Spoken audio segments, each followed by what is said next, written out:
Welcome back to the channel. This one still makes my stomach sick when I think about it, so if my voice sounds a little all over the place at times, yeah, you'll understand why. Let me know where you're from in the comments section below. Let's get into it. I walked into the hotel lobby and the clerk said, "Welcome back, Mrs. _______." I've never been here. For a second I didn't move. Not even a polite little step forward. I just stood there with my overnight bag biting into my palm, watching the clerk's smile hover in the air like it had nowhere safe to land. The lobby smelled expensive. Citrus cleaner, warm wood, some floral scent that felt like it belonged in a magazine ad. There was a chandelier above the front desk, not gaudy, just confidently rich. I remember noticing the way the marble floor reflected my shoes, like the building was quietly checking whether I belonged. The clerk, young, neat hair, crisp blazer, name tag that said Mara, tilted her head and kept smiling, like she was giving me an extra beat to recognize her back. "Welcome back," she repeated, softer this time, and there it was again, Mrs. _______. The last name hit my ears but my brain refused to catch it, like it slid right off. My mouth opened and nothing came out. I could hear the little bell of the revolving door behind me as another couple came in, laughing, luggage rolling. Mara's eyes flicked past my shoulder, then back to me. "We're so happy to have you with us again. Checking in?" My throat tightened so hard it felt like I'd swallowed something sharp. I forced a smile because that's what women do when a room turns strange on them. Sorry, I managed, and my voice sounded thin. "I've actually never been here." I tried to laugh like it was a harmless mix-up, but it came out wrong. Mara's smile faltered and then recovered quickly. She blinked at her screen, fingers tapping, and said, "Oh, that's odd."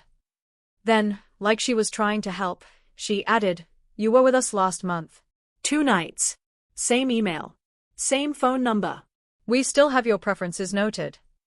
She looked up with that customer service brightness that suddenly felt like a flashlight pointed at my face.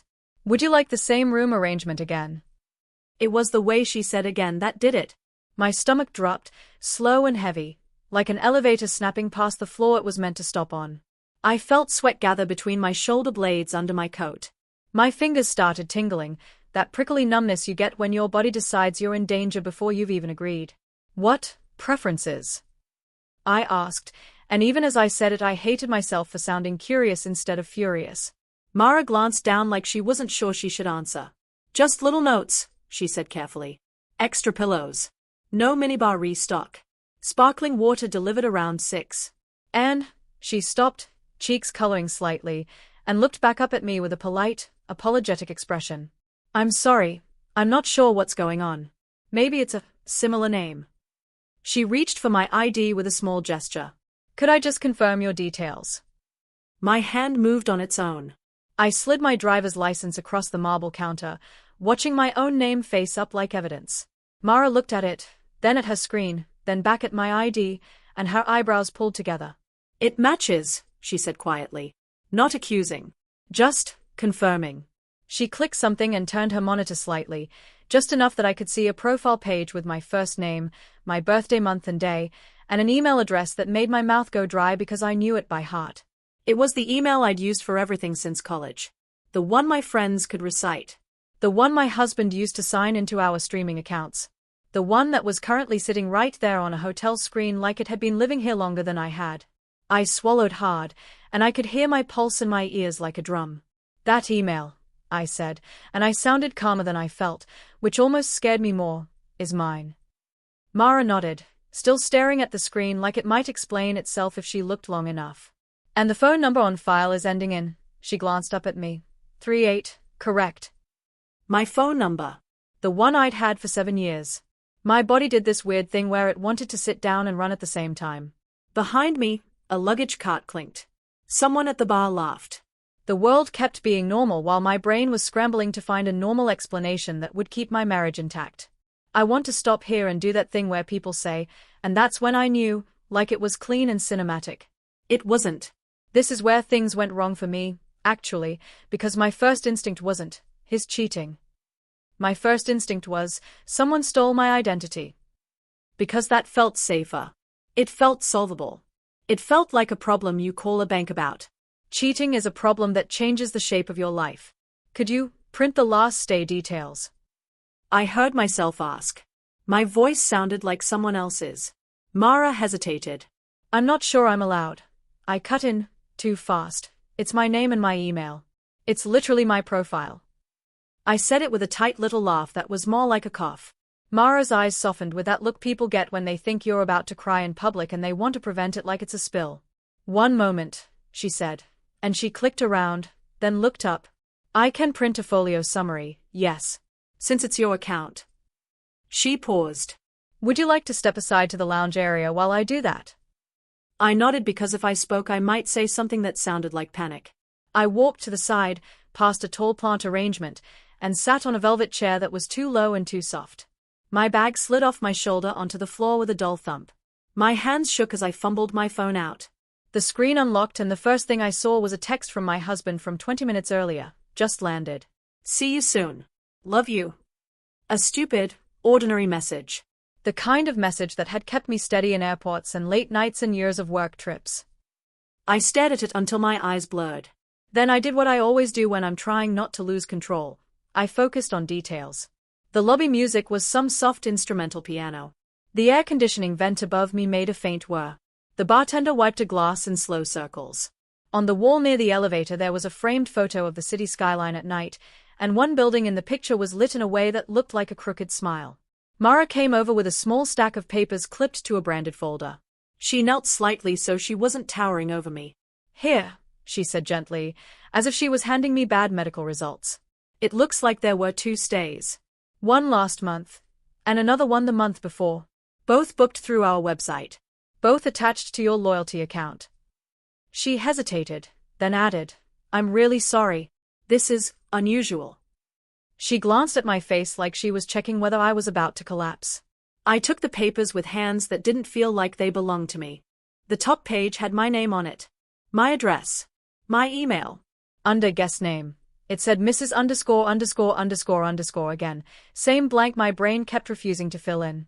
Under additional guest, it listed a name I didn't recognize at first glance. Then I read it again and something in me went cold, because the name was familiar in a sideways way, like I'd heard it in passing and never needed to care. Nina Harper. Under billing, there was a card ending in 4 digits I knew because I'd typed it into online forms 100 times. My husband's corporate card. The one he said was strictly for work. The one he'd told me he could never use for personal things because accounting flags everything.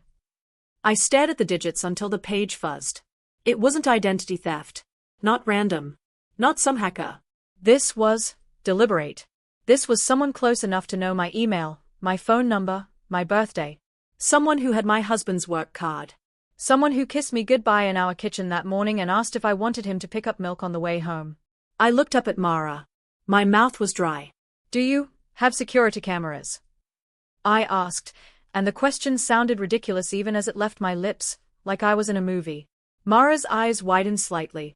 We do, she said carefully. But we cannot release footage to guests. She glanced down at the papers, then back at me. Is your husband aware you're here? I flinched at the word husband. It made it too real. I forced my face into something neutral. He's traveling, I said. I'm meeting someone. That wasn't a lie, not exactly.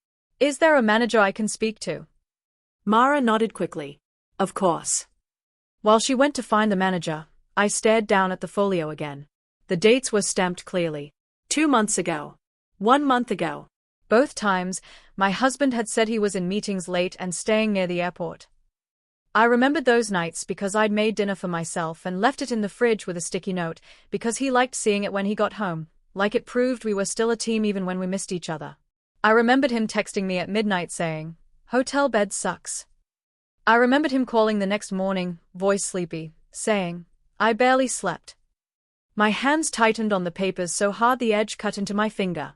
I didn't feel it until a warm bead of blood smeared on the white page. A man in a gray suit approached, mid-40s, calm face, the kind of calm that comes from having seen every type of human emergency that can happen in a hotel lobby. "Hi," he said softly. "I'm Daniel, the front office manager. Mara told me there may be an issue with your profile." He sat across from me, leaning forward slightly. "How can I help?" I didn't know where to start, so I started with what I could say without sounding insane. "My name is on your records," I said. my email, my phone number. But I've never stayed here. And I just found out there were 2 stays under my profile. I need to understand how that happened. Daniel nodded slowly. Understood, he said. Sometimes profiles can be merged incorrectly, but given that the contact information matches, he paused, choosing his words. If you believe someone used your information without permission, we recommend you contact your bank and, if necessary, law enforcement. I almost laughed. Law enforcement. Like I was going to call the police and say, "Hello, my husband used my email to book a hotel room for sex." I don't think it was a stranger, I said quietly. Daniel's eyes softened, and the look on his face told me he understood more than he was allowed to say. I see, he said, gently. I swallowed. What I need, I said, and my voice shook just slightly, is documentation. Receipts. Anything that shows who checked in. Signatures. Daniel hesitated. We can provide copies of folios and receipts for stays attached to your account, he said. But we cannot disclose other guests' information beyond what's already on the reservation. He glanced at the paper, where Nina Harper's name sat like a stain.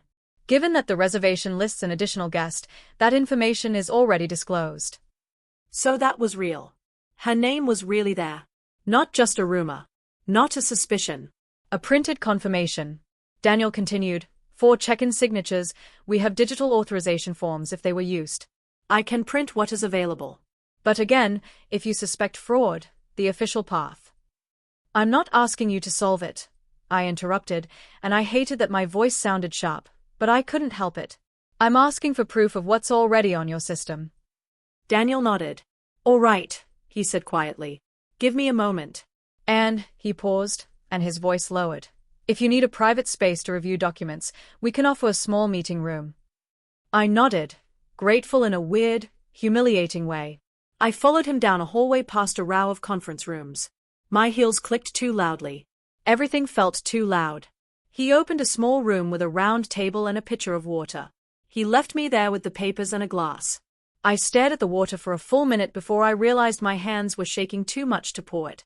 This is the part where I should tell you who I am in the context of all this, because otherwise it sounds like I'm some melodramatic stranger in a hotel conference room having a breakdown over paperwork. I'm not. I'm a pretty normal person. I'm 32. I teach 3rd grade. I have a habit of counting steps when I'm anxious. I've been married to my husband, Evan, for 5 years. Together for 8. We have no kids yet, which is a sentence that used to feel like a gentle not yet.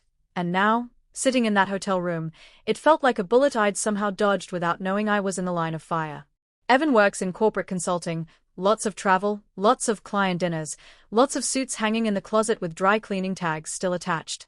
When we first got together, I thought his ambition was attractive. I liked that he had drive. He made me feel like my quieter life mattered too. He'd come home from trips and say things like, I love coming back to you. You're my peace. And I believed him. I built my understanding of him around that. Around the idea that he was out in the world doing hard things and then coming home to me, to the safe center of his life. Over time, the travel became normal. It became the background noise of our marriage. I'd plan dinners around his schedule. I'd learn the cadence of his trips. Monday flight out, Wednesday dinner with client, Friday flight back. I'd hear the same airport announcements in the background of his calls and it would oddly comfort me. What's new? I'd ask, and he'd say, same chaos, different city, and we'd laugh like we were in it together. The reason I was in that hotel lobby in the first place was supposed to be a good thing. Evan had been gone for 2 weeks on an international client project. He texted me that morning that he was finally flying home. I had planned a surprise weekend for us, a reset, as he liked to call it. No phones. Spa. Room service. Sleep. I chose this hotel because it was the kind of place we always talked about going to someday when things slowed down. I booked it under my name with my own card, thinking it would feel like a gift. I'd even bought him this stupid little leather travel journal because he always said he wanted to write more. I pictured his face when he walked into the room and realized I'd done something thoughtful. I pictured us laughing about how tense we'd been lately and how we needed this. And then I walked into the lobby and got welcomed back. Alone in that conference room, I spread the papers out on the table. My eyes went to Nina Harper again and again, like my brain was trying to decide if it could make her vanish by staring hard enough. I didn't know Nina. Not directly. But I knew the name from somewhere, Evan's work stories. Nina from the team said. Nina sent the deck late. It had always been background. A coworker. A harmless name. I picked up my phone and went to my contacts. I scrolled to Evan's work group chat in my mind, then remembered I wasn't in it. Of course I wasn't. I went to his social media. Nothing. No Nina. I went to LinkedIn, because that's what you do when you're trying not to fall apart. You do something practical and weird. I searched his company, then Nina Harper. A profile popped up. Dark hair. Bright smile. Senior associate. Same company. Same city. She looked normal. Not some cartoon villain. Just a woman. A person with a career and a face that had probably been across from my husband at a dinner table while I was at home folding laundry. My throat tightened. I clicked through her photos. Not many. Mostly professional stuff. A conference. A team celebration. And then I saw it, a photo from a rooftop bar. The background looked vaguely familiar. The lighting was warm, the view of the skyline behind them. She was holding a drink and leaning toward someone cropped out of frame. But I recognized the edge of his hand. The watch. Evan's watch. The one I'd bought him for our anniversary. It was a small detail, and it felt like being slapped with something soft but sharp. I set my phone down like it was dangerous. Daniel came back in with more papers. He placed them gently on the table. Here are the folios, receipts, and the digital check-in confirmations for the prior stays, he said. I highlighted the signatures. I stared at the highlighted lines. The signature was not mine. It was a loopy, confident scroll that said my first name with a flourish at the end, like someone performing Being Me. I felt my stomach twist. My hands went cold. Daniel watched my face carefully. Do you want me to call someone for you? He asked softly. I shook my head, because if he called someone I would have to explain, and I couldn't explain without my voice breaking. Thank you, I managed. Can I keep copies? Yes, he said. These are yours. He hesitated. And, if you'd like, we can flag your profile with a security note requiring ID verification and a passcode for future stays. Yeah, I whispered, because the absurdity of it hit me. Future stays, like I was going to be here again after this. Daniel left me alone again. I stared at the signature until my eyes hurt. Then I flipped through the receipts. Room service orders. Sparkling water at 6. No minibar restock. Extra pillows. I pictured someone in that room, my room, in some twisted sense, tossing pillows around, laughing, ordering dessert, turning down housekeeping. I pictured Evan in a hotel robe, calling room service with the same casual confidence he used when he ordered takeout at home. My chest tightened so hard I had to stand up and walk around the small room just to breathe. I kept thinking, if he used my name, why? Why not his? Why not hers? The simplest answer was also the ugliest, because my name was his cover. Because my email and phone number meant no suspicious statements would go somewhere unfamiliar. Because if anything popped up, it would blend into our shared life. It wasn't just cheating. It was cheating with a layer of administrative convenience. Like lying wasn't enough, he needed it streamlined. I sat back down and forced my brain to do one thing at a time. First, I had a reservation tonight. Under my name. Paid with my card. A surprise weekend I'd planned for a man who apparently already had a membership here in my identity. Second, Evan was landing soon. He was expecting to come home, not to a hotel. He did not know I was here. Third, I had in my hands printed proof that he'd been here with Nina Harper under my name. Twice. Recently. My first impulse was to call him and scream. That's the movie version. But something about the paperwork, the calm printed lines, the polished hotel logo, made me realize screaming wouldn't help. Evan was good with words. He talked clients down from ledgers for a living. He'd talk me down too, if I gave him the chance. He'd tell me it was a misunderstanding. He'd tell me I was reading it wrong. He'd give me a version of events that made him look confused and me look emotional. He would aim for fog. He always did when something got uncomfortable. So instead, I did something that surprised even me. I checked in. I went back to the desk like a normal guest. My cheeks felt stiff, like I was wearing someone else's face. Mara greeted me again, more cautiously this time, like she knew she'd stepped on a landmine earlier. Ms. ______, she said, careful. We have you booked for 2 nights. Would you like a key card? Please, I said, and my voice didn't shake. My hands shook a little as I signed the real signature this time. The irony made me feel nauseous. Mara handed me 2 key cards and said, quietly, Daniel put a note on your profile. If you need anything, just let us know. Her eyes held mine for a second, and there was something human there. Not curiosity. Not pity exactly. Just recognition that something was wrong. I took the elevator up to my room. The hallway smelled like clean linen. The carpet muffled my footsteps. When I opened the door, the room was beautiful. Soft lighting, big bed, a view of the city, a small tray with a welcome note and sparkling water. Sparkling water. At 6. I looked at the tray and my stomach rolled. I set my bag down and stood there, frozen, because suddenly the room felt contaminated. Not physically. Emotionally. Like it had been used for a secret life and now it was pretending to be romantic for me. I walked to the bathroom and gripped the sink. The mirror showed my face too clearly. I looked pale. My eyes looked wide and slightly glassy. I turned on the tap and splashed cold water on my cheeks like I could reset my nervous system. Then my phone buzzed. Evan, just got my luggage. On my way home. You okay? I stared at the text until my vision blurred. My thumb hovered over the keyboard. I could say, where are you really? I could say, who is Nina? I could say, welcome back. I could say, don't come home. Instead, I typed, I'm fine. Call me when you're in the car. He replied almost immediately, okay. Love you. I put my phone down and sat on the edge of the bed. My hands were shaking again, and this time I let them. I let my body be honest in the privacy of the room. When Evan called, his voice was bright, tired, normal. Hey, he said. I miss you. 2 weeks is too long. What are you doing tonight? I stared at the city lights through the window. Where are you right now? I asked. In the rideshare, he said. Why? Send me your location, I said, and my voice came out flat. He laughed lightly. What? Why? This is where things went wrong, I said quietly, and he went silent for a beat. What do you mean? He asked, voice tightening slightly. Send me your location, I repeated. There was a pause.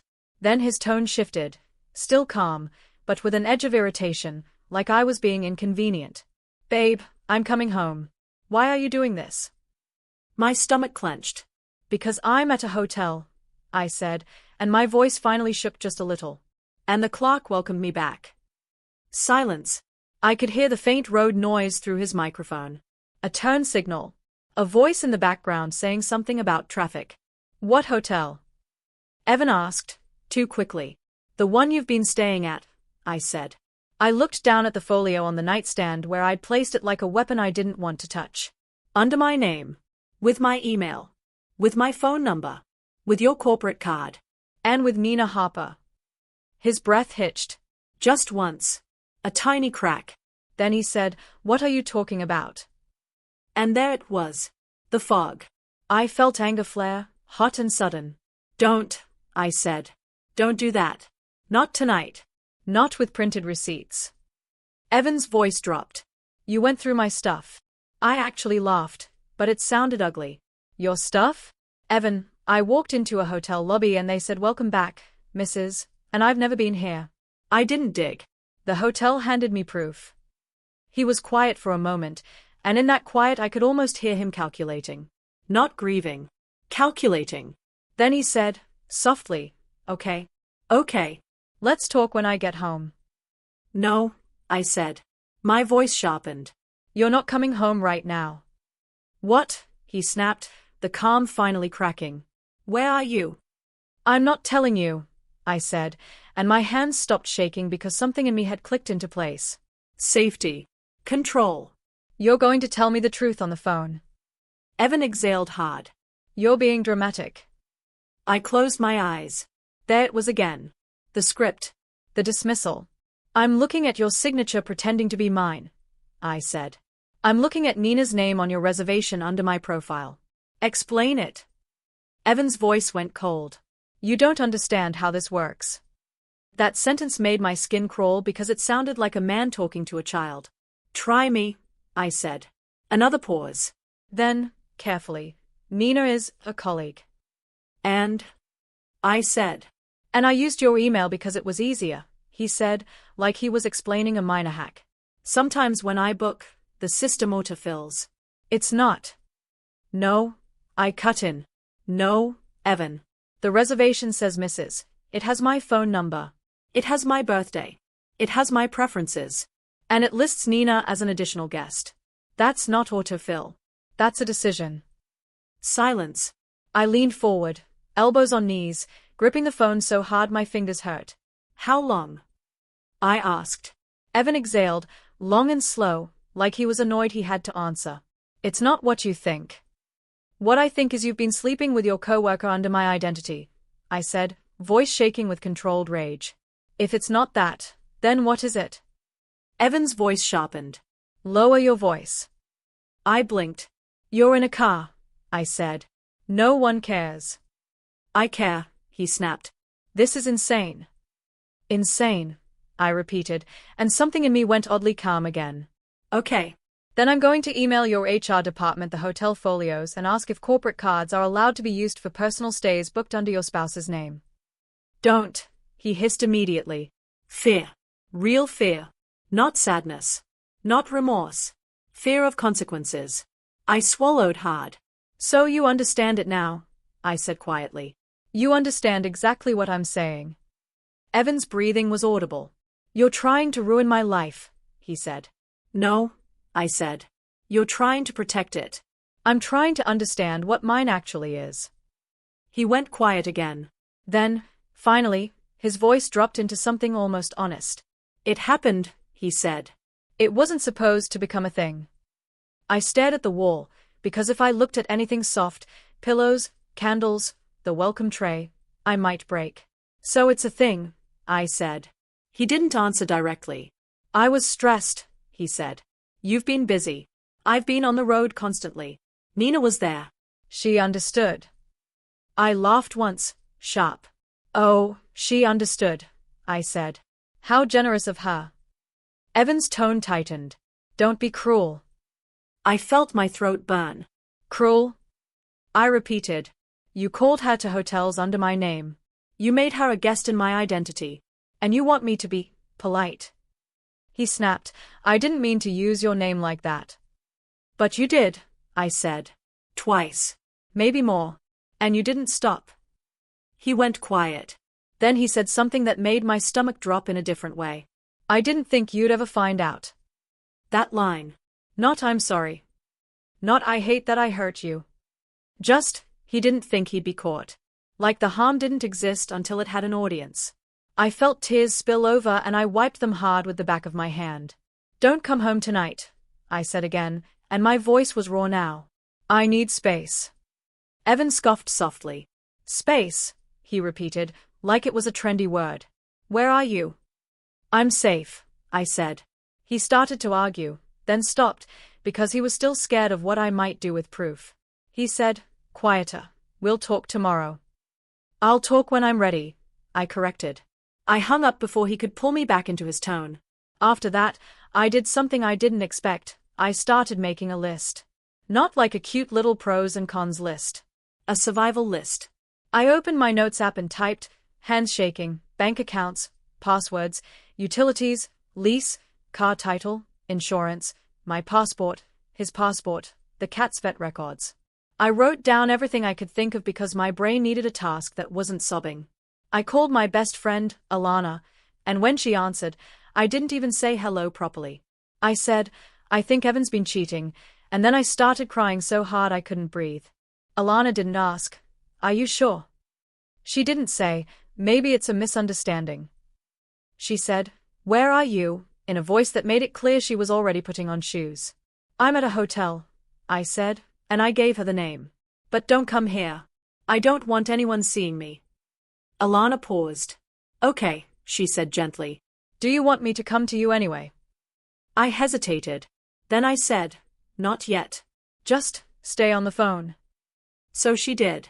She stayed on the phone while I paced the room and kept saying things out loud that didn't make sense, like, he used my email, over and over, as if that was the part my brain couldn't digest. She listened when I said, I feel stupid, and she said, firmly, you're not stupid. He's a liar. She listened when I said, I planned this weekend for him, and she said, That says something about you, not about him. At one point I stopped pacing and just stared at the bed, and I said, quieter, he didn't even choose a separate hotel. Alana sighed. What do you mean? I mean, I said slowly, he built a whole secret life inside a place where my name already existed. It's like he couldn't even be bothered to keep it separate. Alana was quiet for a beat. That's actually horrifying, she said. Yeah, that was the word. Not dramatic. Not romantic tragedy. Just horrifying in a small, practical way. Like finding mold in your walls and realizing it's been there for years. I didn't sleep much. Every time I closed my eyes, I pictured the lobby. The clerk's polite smile. The welcome back. The sparkling water at 6.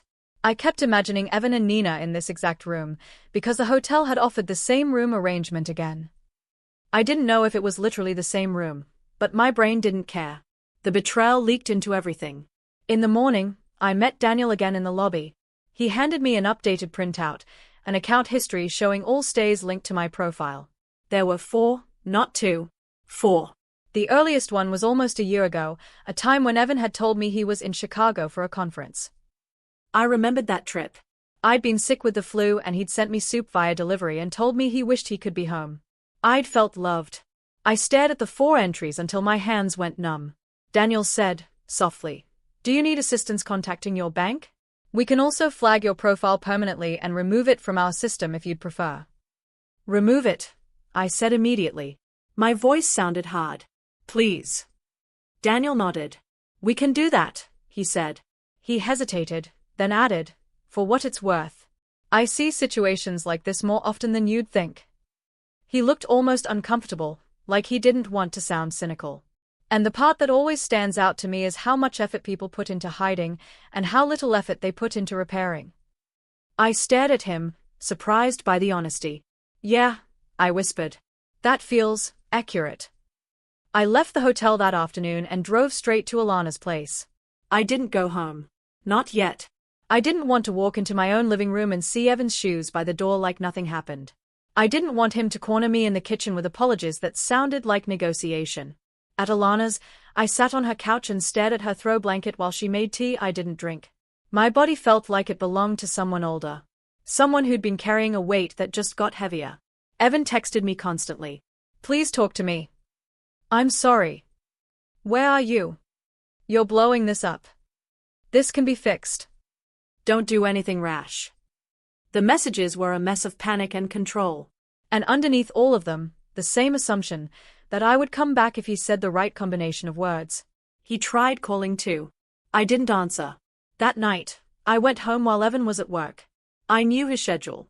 I knew when he'd be out because I'd built my life around it. I let myself in and the quiet house felt like a museum of my marriage. Our framed wedding photo on the hallway shelf. The throw pillows I chose.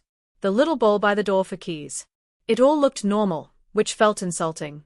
I went straight to the office and opened the file cabinet where we kept documents. I took my passport.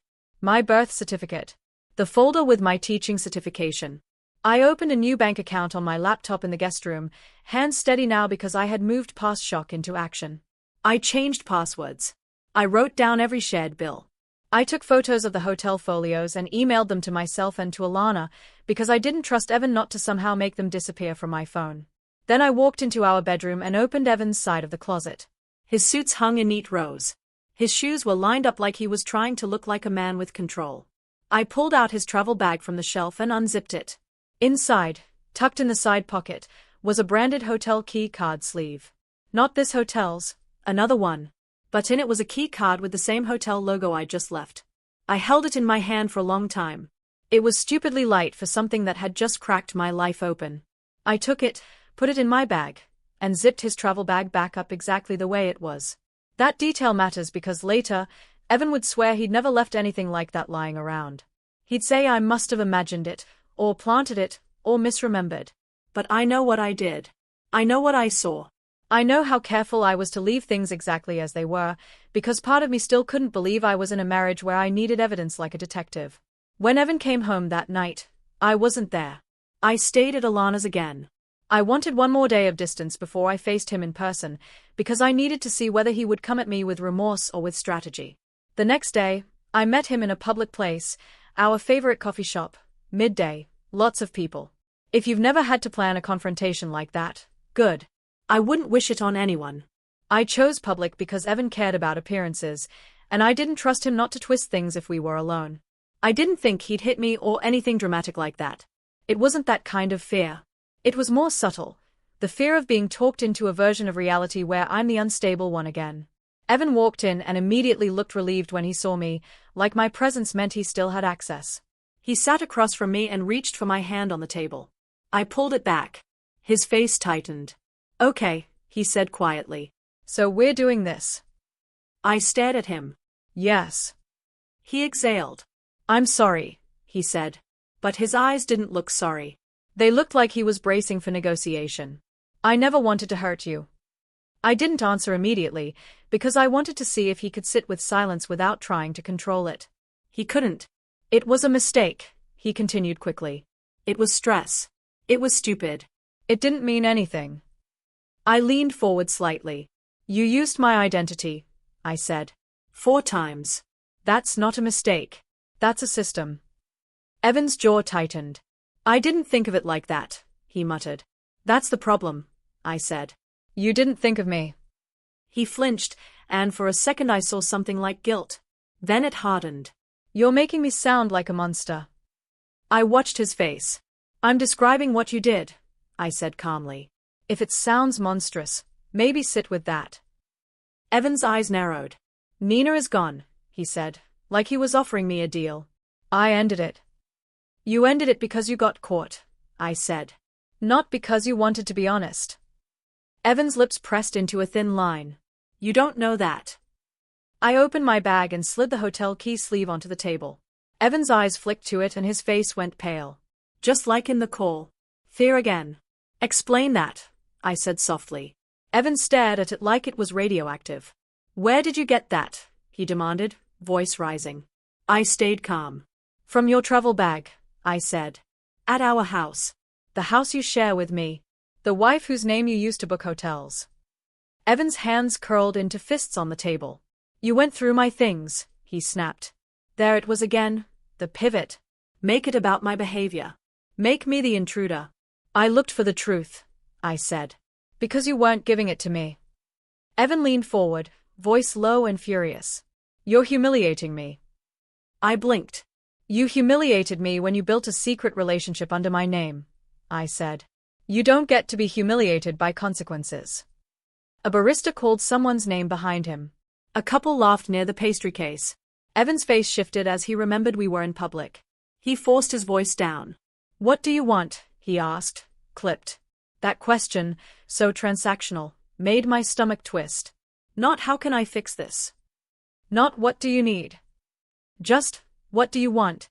Like I was a problem to manage. "I want a separation," I said. My voice didn't shake. That surprised me. Evan's eyes widened. "No," he said immediately, like he was rejecting a bad offer. "That's ridiculous." I stared at him. "Ridiculous is using your wife's email to book rooms for your mistress," I said. Evan's jaw clenched. "Don't call her that." I laughed softly. "Why not?" I asked. "Because it sounds ugly? Because it makes you the kind of man you don't want to be." He looked away, breathing hard. "We can fix this," he insisted. "Therapy. Whatever. You're overreacting." Overreacting. Again. "Evan," I said quietly, and my voice got softer, which was almost scarier. "The part that doesn't sit right isn't just the cheating. It's the way you used my name like it was a tool. You didn't just betray me emotionally. You used me administratively. You made my identity part of your cover. And you did it repeatedly." Evan swallowed. His eyes flicked up. "I didn't think it mattered," he said, and he sounded almost sincere, which made me feel sick. "I know," I said. "That's the point." He stared at me, and for a second I saw the real fear, not of losing me, but of losing the life structure I provided. The stable wife. The normal home. The clean narrative. The person who made him look like a good man. "Where will you go?" he asked, voice tight. I held his gaze. "That's not your concern anymore," I said. His face hardened. "You're being cold." I nodded slowly. "You taught me," I said.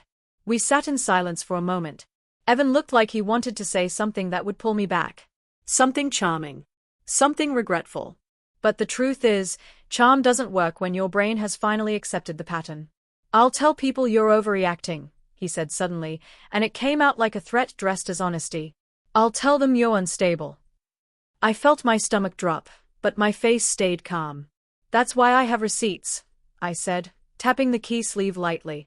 And hotel folios. And your signature pretending to be mine. Evan's eyes narrowed. So you're threatening me now?